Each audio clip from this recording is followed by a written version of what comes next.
Bonjour Monseigneur Luc Crépy. Bonjour Clémence. C'est la rentrée et en cette rentrée vous avez écrit une lettre à tous les fidèles du diocèse pour inviter à participer au pré-synode, je ne sais pas très bien comment on va dire, mais il y a le fameux synode des évêques qui aura lieu en 2023 à Rome. Est-ce que vous pouvez nous recontextualiser un petit peu tout parce qu'il y a beaucoup d'informations?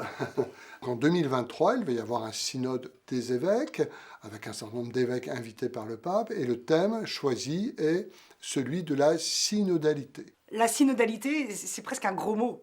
C'est pas un mot très ordinaire. Alors en fait, synodalité, synode, ça vient les racines de ce mot, c'est syn, sun, avec, od, marcher.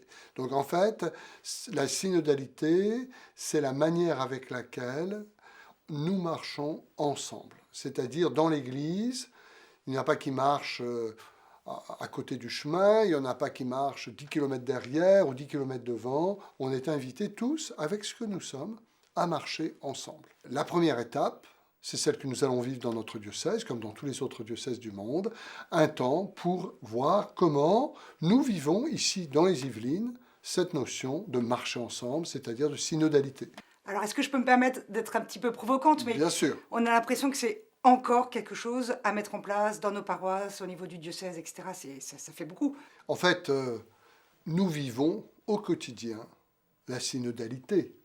C'est comme un peu M. Jourdain qui ne savait pas qu'il faisait de la prose. Synodalité, ça veut dire marcher ensemble. Et quand on regarde notre diocèse, il y a beaucoup de choses qui se passent, qui sont vécues ensemble par les paroisses, ensemble par les fidèles, ensemble par les prêtres. Un diocèse ne marche pas en ordre dispersé, un diocèse marche dans la communion, si je puis dire.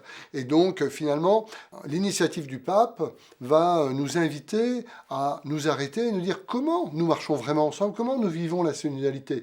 C'est donc aller un peu plus loin pour comprendre ce que nous faisons aujourd'hui, comment nous vivons. Et donc, c'est une vraie chance de pouvoir réfléchir à cette question-là, qui n'est pas une question supplémentaire, mais qui est regarder ce que nous vivons. Dans notre Église, dans notre diocèse, cet effort de synodalité va nous permettre, je pense, de nous dire, tiens, il y a peut-être telle ou telle manière de vivre, telle ou telle attitude dans notre paroisse, dans notre diocèse, où il faut un peu resserrer les liens de communion. Il faut plus dialoguer, il faut se rencontrer. Comment on marche mieux ensemble? Cette consultation pré-synodale va s'ouvrir le 17 octobre prochain avec des vêpres à la cathédrale Saint-Louis.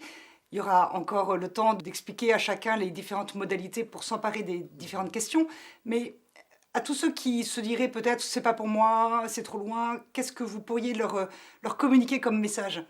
Eh bien, je dis tout simplement à tous les fidèles de notre diocèse que nous leur apporterons, là où ils sont, dans les paroisses, dans les mouvements, des éléments très simples qui peuvent leur permettre de se retrouver ensemble, de travailler, d'approfondir la réflexion sur ce marcher ensemble, sur cette synodalité.